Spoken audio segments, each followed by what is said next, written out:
టాలీవుడ్ నటుడు శర్వానంద్ ప్రస్తుతం మంచి ఫామ్లో కొనసాగుతున్నాడు.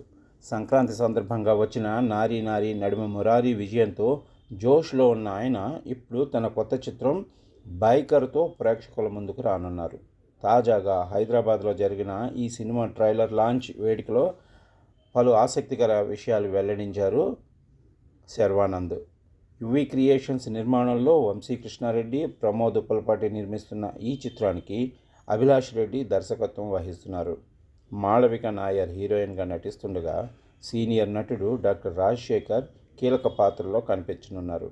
వాయిదా పడ్డ ఈ సినిమా ఏప్రిల్ 3న ప్రపంచవ్యాప్తంగా విడుదలకు సిద్ధమవుతుంది. ట్రైలర్ విడుదలతో సినిమాపై అంచనాలు మరింత పెరిగాయి. ఈ సందర్భంగా మీడియా శర్వానంద్ను రోహిత్ శర్మ బయోపిక్పై ప్రశ్నించింది. ఆయన ఫిజిక్, లుక్ చూస్తే ఆ పాత్రకు సరిపోతారని, లేదా కోహ్లీ బయోపిక్ కూడా చేయవచ్చని అభిప్రాయాలు వ్యక్తం చేశారు.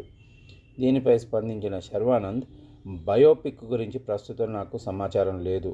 అయితే రోహిత్ శర్మ జీవితం ఎంతో ప్రేరణాత్మకం.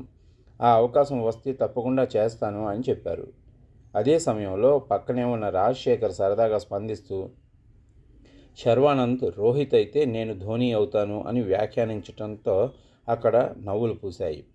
ప్రస్తుతం శర్వానంద్ పూర్తిగా బైకర్ సినిమాపైనే దృష్టి పెట్టారు. బైక్ రేసింగ్ నేపథ్యంలో తెరకెక్కుతున్న ఈ చిత్రం ఆయనకు మరో హిట్ ఇస్తుందా అని చూడాలి. రోహిత్ శర్మ బయోపిక్పై చాలా కాలంగా చర్చలు జరుగుతున్న నేపథ్యంలో ఆ పాత్రకు శర్వానంద్ సరిపోతారని నెటిజన్లు భావిస్తున్నారు. తాజాగా ఆయన స్పందనతో ఈ అంశం మరింత ఆసక్తి నెలకొంది.